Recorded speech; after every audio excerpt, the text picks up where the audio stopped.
So in today's video, I'm going to talk about Led Zeppelin IV, celebrating its 50th anniversary, released on November 8th, 1971.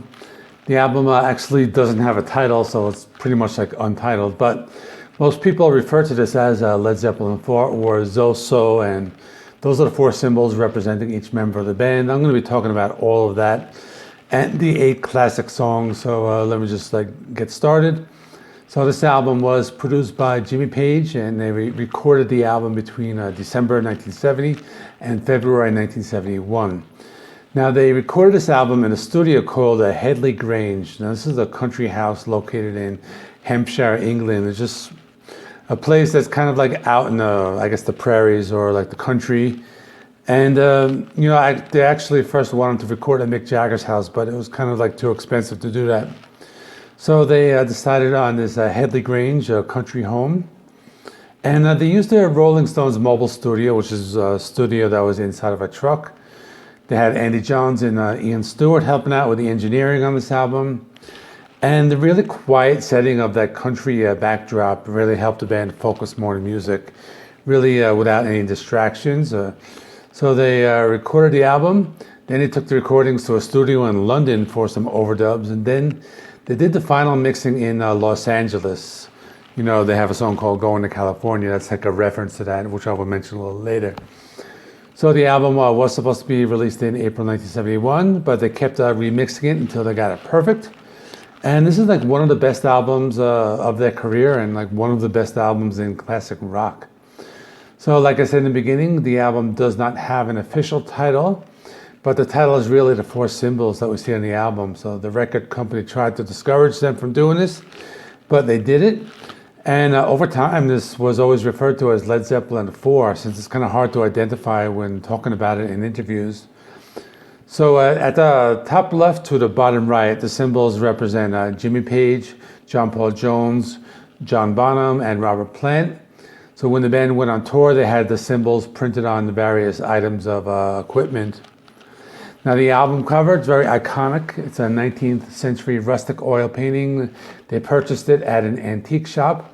They took the painting, they put it on a papered wall, and that was in like a partly demolished house. And they took the photograph. The album cover also has like an illustration inside the gatefold called the Hermit. That was painted by Barrington Colby and influenced by like a hermit from like a tarot card deck. And Jimmy Page also played this character in the song Remains the Same movie.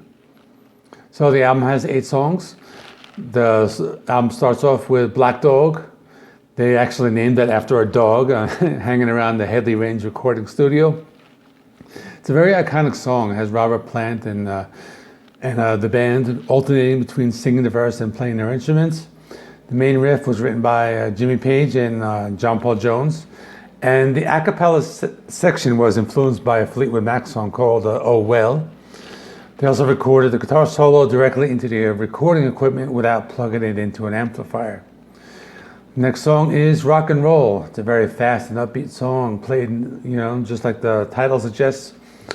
John Bonham plays a drum intro inspired by a Little Richard song called Keep a Knockin', and the song was very popular in the live shows. They either played it as the opener or during the encore, and they released it as a single. This is a really great song, very like a fast-paced, upbeat song.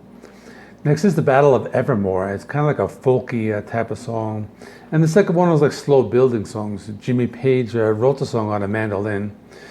And the lyrics do make reference to that Lord of the Rings by the J.R.R. Tolkien. And this is the only Led Zeppelin song that is a duet with a female singer, or the only Led Zeppelin song where they actually brought somebody else in to sing. And her name is Sandy Denny, and she's from the band Fairport Convention. They were like a British band. She was also given a symbol by the band. There's like the 3 triangles. I'll put a little picture right there. There's another version of the song on the Page and Plant album, No Quarter, and they used a different singer. Her name was Naima Akhtar. And Robert Plant has also played this song with Alison Krauss. And they actually have another album coming up pretty soon. Next is Stairway to Heaven, and this song has been played on the radio a lot, over the past 50 years. I really like the song. I think it's complex, and I don't get bored of it, but I do understand how some people could get burned out on it. Song was mostly written by Jimmy Page. Robert Plant wrote the lyrics. And it's a song that had the entire band involved. You know, John Bonham plays the drums in the middle of the song. John Paul Jones plays the recorder in the intro. He plays the electric piano. Jimmy Page plays an acoustic guitar for most of the song. On the solo, he uses a Fender Telecaster that he got from Jeff Beck. They also played this song live during most of their sets after 1971. Now, on side 2 of the album, the first song is Misty Mountain Hop. It's a hard rocker. John Paul Jones plays the electric piano. Robert Plant wrote lyrics about a conflict between a police and student. There were like a lot of marijuana arrests during this rally in the early 70s. And that's where that comes from. But the actual song title comes from the J.R.R. Tolkien book, The Hobbit. And the song was also released as a B-side to the Black Dog single. After that is 4 Sticks. And its title is from John Bonham playing with 4 drumsticks. That's kind of how they got that really cool, unique drum sound. The song was the most difficult to record, and the band had to do a lot of takes to get it right. But they only played the song once in 1972. Next song, Going to California. It's a quiet acoustic ballad written by Page and Plant, talking about the earthquakes in California, but also talking about finding the perfect woman. When they wrote the song, they were influenced by Joni Mitchell on this song. The original song title was called Guide to California, but the song title Going to California is a reference when they went to Los Angeles to mix the album. Last song is a cover song, When the Levee Breaks, a blues song recorded in 1929 by Memphis Minnie and Candace Joe McCoy. Now this is a bluesy song, but Led Zeppelin put their own signature style on it. And the most iconic part of the song is the drum intro by John Bonham.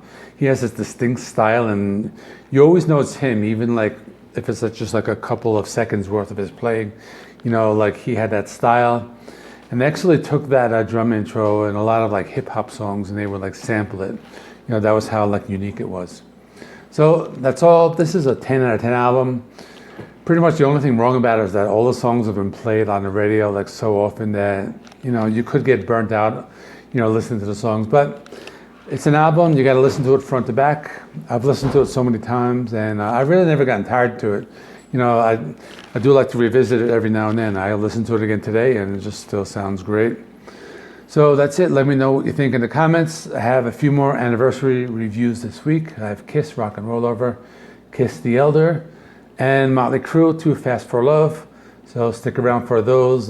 Please remember, comment, subscribe. Check out, I have a few other Led Zeppelin related videos. I will put the links right over there. And that's all. See you all in the next one.